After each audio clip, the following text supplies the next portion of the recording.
And greetings everyone, Evil Tomato here, and today we're going to be doing something a little bit different. I usually don't weigh in on political commentary, but we're going to do that today.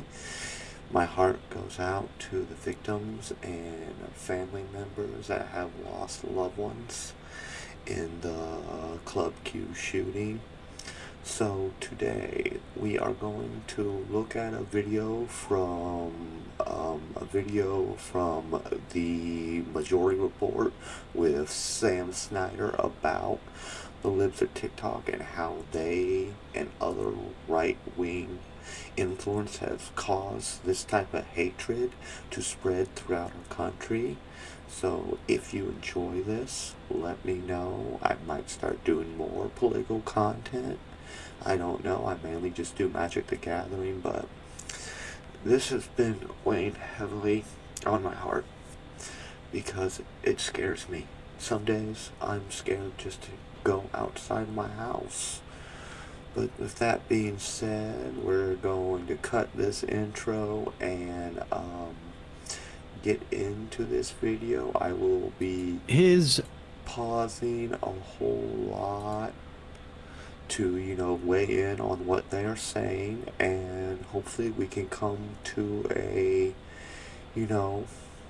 good opinion about whether or not people like this spreading this evil, hateful narrative is causing people like us to be killed. So with that said, let's get it in.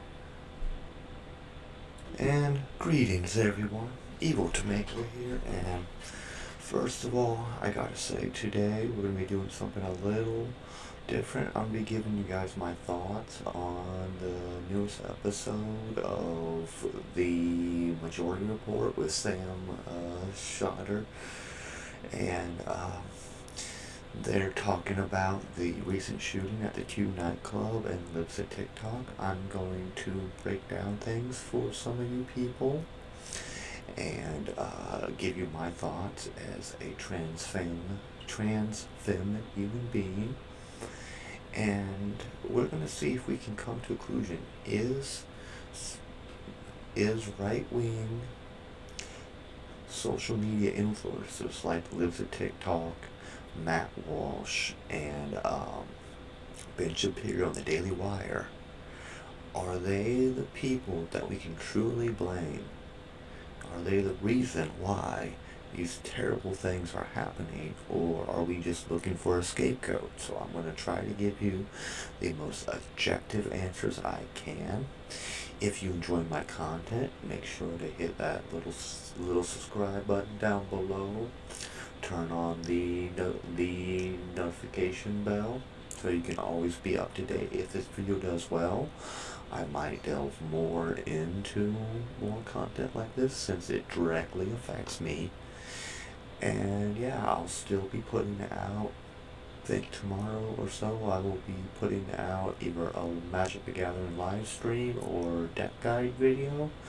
But this has been weighing heavy on my heart, and I want to weigh in on my thoughts. I'm sorry, I might get a little bit emotional today, just because it just scares me that this type of hatred still exists in this world. But with that being said, let's get this video started. Suspect, a 22-year-old, let's not give his name, screw that guy, who's the suspect in the... Yes, screw that guy. I completely agree. I do not want to know his name. I know a little bit about him. I did some research. He's the grandson of a MAGA Republican, which, shocker that a crime like this is being committed by one of the MAGA crazies. More and more, it seems like they're just one big, giant cult. Colorado Springs shooting at this nightclub, the Q nightclub, is that he's been charged with not just murder, but also a hate crime.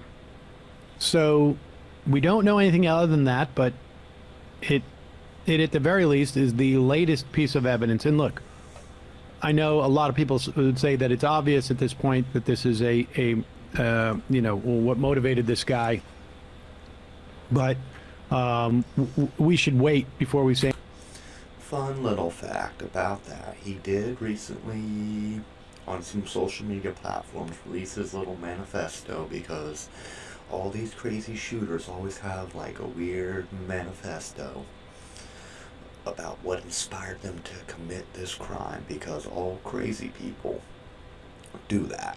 It's just a part of the instability, and it just proves being a hardcore Republican kind of rots your brain. But his major influencers were people like Matt Walsh, Ben Shapiro, Libs of TikTok, and Donald Trump. So does it surprise anyone that he did this? It doesn't surprise me when that's all your cesspool is, especially with the way the world is today with social media. The more stuff you interact on social media, the more that algorithm feeds you that stuff. So the more you like and share QAnon, right-wing crazy nonsense and conspiracy theories, the more the algorithm is going to spread that to your account. Like my personal Facebook account, which I will leave a link to down below, is there's a lot of gay stuff and trans stuff because I am pansexual and transgender. So it just shows how what you interact with on social media affects what's fed to you on social media. So it keeps you in this infinite loop of the craziness going on and on and on, and they get stuck in this cesspool. Say anything definitive without hearing from at least the authorities as to what he's saying to them, but they are charging him with a hate crime. And if they had a significant amount of evidence that it was not a hate crime, they would not charge him with that. We don't know how much evidence that there is in the hate crime, but if it was quite clear to them, which I think it would be early on that it wasn't, then you wouldn't hear this charge. Maybe they would wait to do it. So, and it is not terribly surprising based upon two things. One, Colorado Springs is an incredibly conservative place. It is the home of, among other things, like the James Dobson family. I can't remember what the name of his. Yeah, that's the James Dobson Family Institute. Family Institute. James Dobson, I think he retired maybe at least 10 years ago. The institute lives on, And the thing about like conservative rural areas is it's been proven that the more you're around different people, the more you're around people of color, trans people, gay people, the more you don't hold a inherent bias towards them. So when you're in this little sheltered white, I assume it's a white community, a mainly heteronormative community, it brews more hatred because that's all you hear every day. If you grow up in a world where saying homophobic and transphobic slurs and making fun of trans people and gay people and attacking them is the norm. Kitty cat, be quiet. Kitty cat, be quiet. Sorry about that, everybody. It becomes all you know, and it's hard to break that cycle. as does his like sort of anti-gay bigotry, the misogyny. I think that's associated. All the fundamentalist grab bag stuff is there, and he had another organization. I think it was the American Family Association. I think they were the outfit that would, police children's films for gay messages that were secretly embedded in them, like. Oh yeah, I forgot. We have to go and put all our gay messaging inside all content so we can corrupt the straights. And to that point, I have to say one thing. I grew up my whole life around heteronormity and seeing stuff all about straight people and cis people, and I turned out to be gay as fuck and trans. So for that, it's just one of the oldest talking points ever that got started by Hoover and the FBI, that any person who, is into men, also likes little boys. They're still toting that same line with their groomer narrative all the time. So that's just my thought on that. Shark's Tale, that was ostensibly about cross-dressing and on and on. Here is a reporter from Colorado, or I should say a Colorado Springs resident, being interviewed by a Colorado reporter from KRDO, Dan Beatty. And this is just the resident talking about what they witnessed.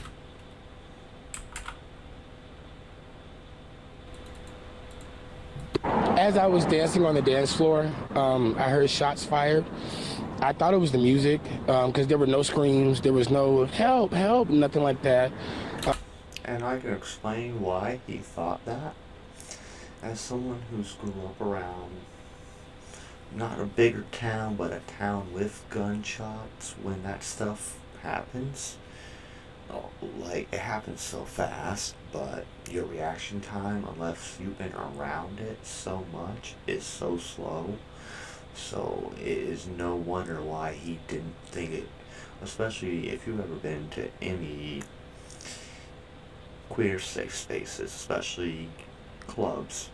The music is so loud that you can barely hear yourself think. So there's no wonder he didn't realize there was gunshots. And a lot of people, that's what led to a lot of the injuries. Then there were more shots. When I realized what was going on, I ran to the dressing room immediately. There was a customer that followed me, and there was a drag performer, Delusional, who was in the dressing room. I made them lock the doors, and we got down on the ground and cut off the lights immediately. We heard... This guy right here is a hero. Like, those people in the dressing room with him, he might as well saved their lives, and that is amazing. And you have all my love and all my support, buddy. Everything. We heard more shots fired. We heard the assailant being beat up by someone that I assumed that tackled him. We now have information about the guy that tackled him. It was him and his wife. And he is former military, and they own a brewery close by, which you can look at on, like, it's all over Facebook right now, and you can go buy merchandise to, say thank you. If I remember to, I will put a link down below to his merchandise so you guys can go support this awesome hero. Not all superheroes have capes, and this guy is amazing. And yeah. My heart goes out to him. We heard the police come in. We heard them yelling at him. We heard them saying check certain people because they're critical. We heard everything, and all I can think about is everything. My life. I feel you guys. Just everything. Friends, family, loved ones. I came here to celebrate my birthday. Honestly, I was supposed to be in Denver, but I came back a day early, and it's sad. Joshua, what does this mean for the LGBTQ community here in Colorado? I can tell you exactly what this means. It means a lot of queer people are going to be scared. Too scared to leave their house. That's the reason why acts of violence like this happen. It's to force us to not feel safe out in public, to force us to stay home, to force us to go back in the closet. Like many people I've had some discourse with recently have been saying that, if you don't want this to happen, there shouldn't be gay bars. If you don't want this to happen, don't be gay. Don't be trans. And I completely reject that narrative because That's what they want. They don't want us to exist. People like this that go and do these acts of violence, the politicians behind them that pass these bills that make it where these acts of violence are possible. For instance, Florida's Don't Say Gay bill is one. It's a goal just to get rid of us. That's all they want to do. They don't want us to exist, so they do whatever they can to suppress our existence. Colorado Springs, the shooting. It's hard to say. It means so much because this is our only safe space here in the Springs. And so for this to get shot up, like, what are we going to do now? Where are we going to go? Yeah, we can rebuild and come together and this, but what about those people that lost their lives for no reason? Like the 18 that were injured. I could have been one of them. Like, it means a lot because, again, what are we going to do now? How are we going to feel safe in our city? This was your safe space. Yeah, this was the only LGBTQIA plus space in the entire city of Colorado Springs. It's won awards in Independent Magazine. I got my start here. Like, so many of my friends I met here and people that I call loved ones, and now it's shattered. Like we say, the latest is that the murderer, without there being a conviction, alleged killer, is in custody, been charged with a hate crime in addition to murder. A little update about the perpetrator's condition. He is in custody but at a hospital in ICU. Apparently the hero that disarmed him and all that took his pistol and was pistol whipping him so bad that he didn't know if the guy was still alive when the cops got there. And all I have to say to that, I do not condone any acts of violence. I am not for that. But you do stupid stuff, you win a stupid prize. And the fact that this is the only LGBTQ club in that very conservative area just, like, again, highlights the fact that if they're charging him with a hate crime, we don't know fully yet, but this was a targeted attack, most likely. And there has been reports. I don't know if they were having a drag. Well, they obviously having a drag show tonight. The next day, I think there's one planned at least. Going into the dressing rooms. Right.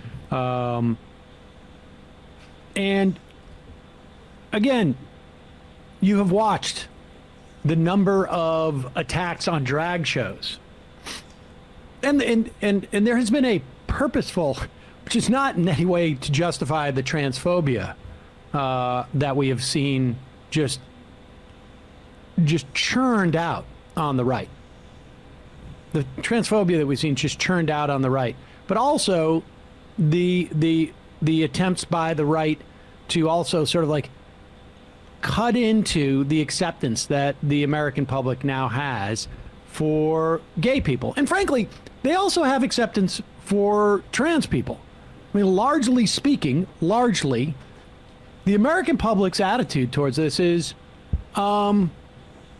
whatever. Yep. If, like, people don't care. People, largely, people also don't give a crap about, with all due respect, what the implications are of trans people in women's sports, or men's sports for that matter. And they are largely more than happy to allow sports organizations to make these determinations and do not feel like this is a pressing issue. Because it is not a pressing issue. All these major sports institutions and organizations do a bit of screening on all trans athletes. And they must fall into certain criteria like being on HRT for 2 years. They must have their hormones balanced at the same level of the other athletes. And this rhetoric is also causing attacks on cis women in particular in women's sports. because some cis women have higher testosterone levels than others. And because of that, these women are getting disqualified from these sports when they are biologically cis women that, you know, just want to compete. And it's kind of disgusting, honestly. I like to go with the viewpoint of the scientist Neil. He's a astronomer. He is Neil.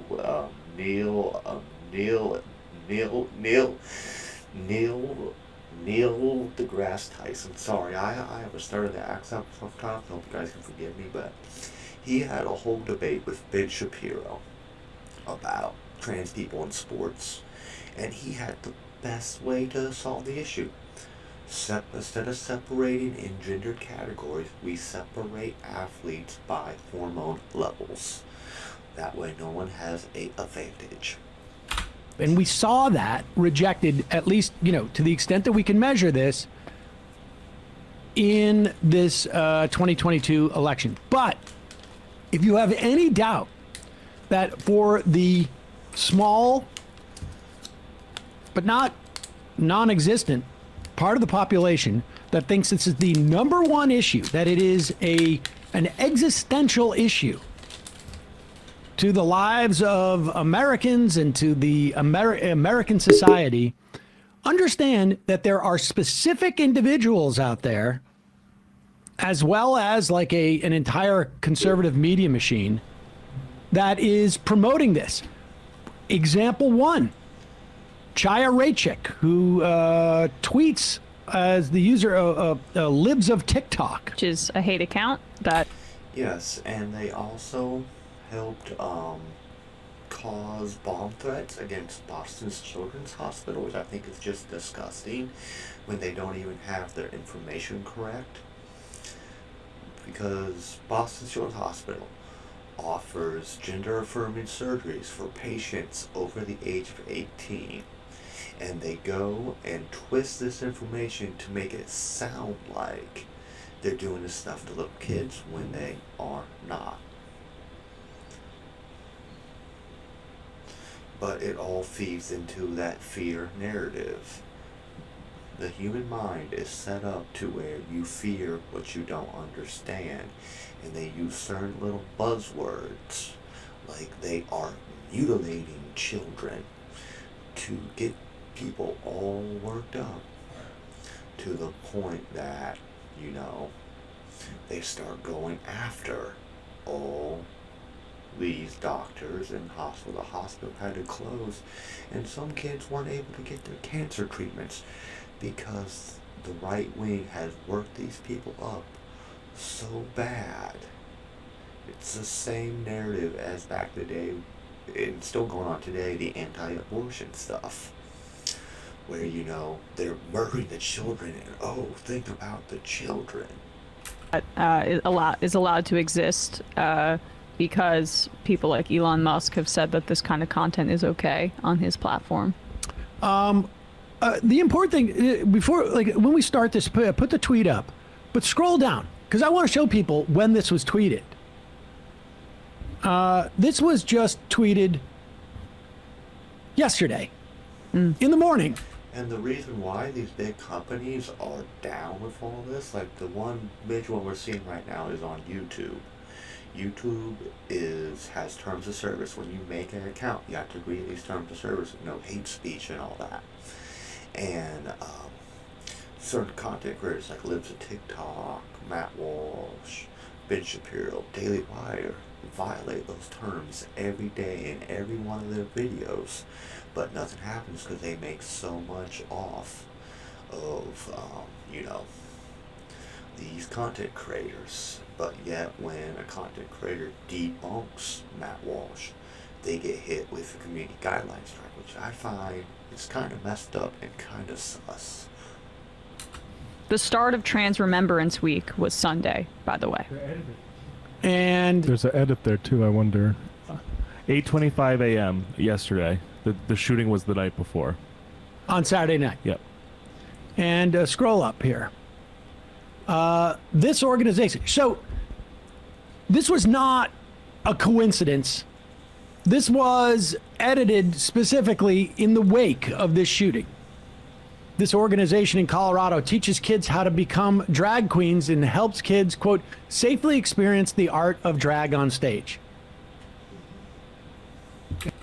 And I find it funny that, right after the shooting, she had to post something like this. It just shows what their goals really are. The goals of these crazy people that hate anything that's not them is they don't want us to exist. It's the more you look into it, the more it's more apparent. And then points out the Colorado state reps that didn't have a problem with this, I guess. And look at these, like, just terrifying pictures of men wearing wigs and wearing dresses. Shield your children. Oh no, it's almost like they're not just clothes. It's almost like gender. Okay, for one, sex and gender are two separate things. But people, sometimes, very unintelligent, uneducated people get them confused. And gender is societal expectations. But, they always have to twist their narrative to make it sound the worst way possible so they can get less educated people in an uproar. Shield your children from these pictures of people dressing up. At least Chaya Raichik didn't post the numbers and addresses of the people in those photos, which is a departure from her past conduct. We like... Yes, Libs at TikTok is very famous for what's known as doxing, which I am not for. I am not for anyone doxing anyone. Your personal safety online and your ability to remain anonymous is key in my opinion. So anyone, just don't do it. It's a hateful, spiteful, little dick energy thing to do, and we don't stand for that here on this channel. I like to say her name on this program because she doesn't afford the people that she chooses to dox without for no reason except for hatred that same courtesy. Why wouldn't she be? Why shouldn't she be proud of it? Why wouldn't one be proud of the work that she's doing in targeting? Put your face publicly, or you just want to troll behind a computer screen. Go in front of the camera She and might be doing that on speak Tucker. your truth. Fine. Yeah. I'm happy. Looking forward put to your it. face out there. Yes, she's going to be celebrated in the wake of this killing of 5 people, the injuring of at least 18. Including there were trans victims as well. And she's going to take her victory lap. And that's what it is. It is a victory lap. They have been able to not just increase the social bullying, but now the violence. Intimidation, yeah. It's not the most important thing from that. Yes, what they are doing, what Lives at TikTok is doing, is what is known as sarcastic terrorism. It's not them directly committing the act of violence. It is them inciting other people to do the violence for them. That's why they use certain catchphrases and buzzwords in all their content to frame it in a certain light, like your kids are under attack, they're grooming your child, they want to mutilate your child to get people all stirred up, because most human beings most parents want to protect their children. That is the main goal of any parent, is to make sure their kid is safe. So they use these words to get people that are less educated about queer issues to attack them, so they can go and get them to do the act of violence for them, which I think people like this should be completely charged with inciting this stuff. like it's the same thing as Charles Manson way back in the day. Just to a whole new extreme, but they hide behind religious freedom and the idea that they're just talking about it. A clip, but one thing that struck me is like this sort of contrarians, often like reactionary like gay folks, often have this concern troll conversation about when did we add all these letters to this? LGB is fine, right? We need to add T, but I'll just point out that that guy in Colorado Springs said LGBTQIA+, and there's no so for me, all the writers and like that want to concern troll about like, are we being too woke by adding all these letters? Go fuck yourselves. Honestly, like just even. Yes. The reason we have so many letters is to include as many marginalized communities as possible. That's why I like to use the term queer. To me, queer covers the whole spectrum of everyone, or I use alphabet mafia. But, these people want to exclude people so they can, just because they want to go back to the 1940s. And like the articulation of that just sounds so just unbelievably ridiculous. And just to the victory lap part, like the hate is the point. The death and disappearance of trans people, the erasure of them is the point.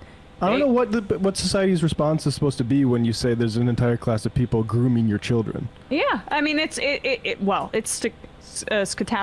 can't say the damn word. Stochastic terrorism. Yeah. I mean, and they like to joke about it. Tucker Carlson likes to do his funny, weird voice he does more now. He's like, "Oh, people think I'm a stochastic terrorist." This is his Tiller the baby killer. Yeah, Own exactly. it. Own it. Right, and the same thing with her. I think with Chaya Raichik at some point in one of her profiles had the quote in her bio, stochastic terrorist or something like that, because they like to make fun of what they actually are. They like to retreat from these things and treat it as parody almost, when this is actually what they are. Their words and what they post have consequences whether they like it or not. It's No, they like it. That's the point, right? I mean, they want to shrink away from it so they don't have to take responsibility for it, but blood is on their hands. Up to a point, and then Oh yeah, the blood is completely on these people's hands for ensuing the panic. It's just like back in the day, there used to be something called the panic defense. In some states, that's still legal. For instance, I could have a cis man think I'm attractive, and then I tell, for example, if a cis man were to find me attractive out in public, and then I tell him I'm trans in a place where trans panic or gay panic is a legal defense, they could hate crime me, kill me, and say, "Oh, I just panicked." they'll shrink away from it. But when you say an entire class of people, or I should say, identifying group of people shouldn't exist, I don't want to see you, denying their existence, then you're going to have people that go out and try to manually, through murder, deny their existence. That's the end game. I just want to say one more thing about the shooting, before we move on, if that's Sure. okay. So, it appears that the shooter had a record of violent behavior. Police had to get involved when he allegedly threatened his mom. Yes, he had a record that he kidnapped his mom and had a homemade bomb, but he was never prosecuted on it, which I find is weird. And then he was able to go out, because he was never prosecuted for that crime, he was able to go out and legally buy a handgun and an assault rifle, which to me, I have family members that are your crazy gun nuts. I am all for responsible gun ownership. I do not own a gun. I am not a gun owner. But as long as you're a responsible, sane gun owner, I'm all for you owning a gun. But we need to keep guns out of the hands of crazy people. With a homemade bomb, and neighbors allegedly, or I guess, had to evacuate. as the bomb squad was working with him, and that would have been enough in theory to trigger Colorado's red flag law, and yet the police didn't, I think, put it into their system, it seems, or the flag was not waved despite this past instance. And so we're going to continue, hopefully, to have a conversation about gun reform and gun control. But this is why those red flag laws are not the answer. And I think that there will be a half measure discussed where Democrats will buy into red flag laws in general as well. But what this does is it empowers police. And that's the opposite, really, of what we need, because what they're going to do and what that seem to have, more details need to come out, so I hesitate to make broad accusations here.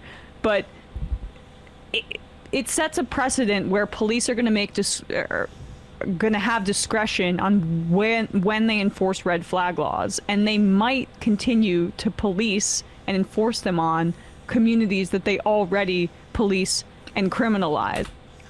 Yes, it would lead to almost a state of emergency type situation where the police have complete control and a lot of, and I'm not for defunding the police. Don't freaking misconstrue my words, but a lot of police officers, especially in rural areas, have very bigoted narratives. I've gone to small towns. My dad was in a nursing home when I was younger, and because he had muscular dystrophy, and I seen a ride back home from a friend and his wife. His wife happened to be Latino, and this town was what's known as a sundown town, which, for those of you who don't know what that is, it's back in the day when Jim Crow was still a thing. They could lynch people of color for being in that town past sundown, and it scared the heck of us. We got harassed and searched. The officer put out a lot of slurs towards my friend because she was Latino, and yeah, all this is going to do is lead to more violence, and I really don't believe that is an answer. That is how we fall back into a problem like Japan had in feudal Japan, where back in the day, feudal Japan, for those who aren't big on history, feudal Japan had such a police state that if you looked a samurai in the face, they could legally kill you, and I'm afraid that's where we might be headed with this type of stuff. There's no shortcut to gun reform. You have to target the sale and the manufacturing of these weapons. Giving cops another tool is not the way to go. And not only is it problematic in that their discretion can be overzealous, to use even I think an understatement, in terms of who they police about these red flag laws. But they also have a problem that sometimes they're ideologically aligned with the people who might have set off these red flag laws and are less inclined to pursue that person. And so, and particularly in a place like Colorado Springs, where that's just in the ether there. There's reports that his grandpa is a California Tea Party Republican. So we'll see. I we'll mean, see about the that, sins but of the grandpa, but that is a problem. That is a problem. You cannot give that kind of discretion on the level of the police. Anyways. People might argue we might give it to the courts, but speaking of courts,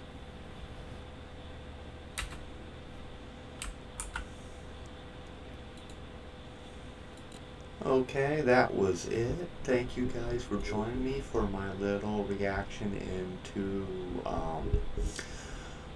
into all this craziness. I hope you guys enjoyed. I hope they'll have this edited soon and get it up on YouTube. And if you guys enjoy my content, make sure to hit a like, subscribe. I hope you all have a good day. Stay safe out there. You all are loved. You all are valid. Don't let anyone else tell you that, and keep up the fight and live your best life, honey. I love you, and I will catch you all later. Goodbye.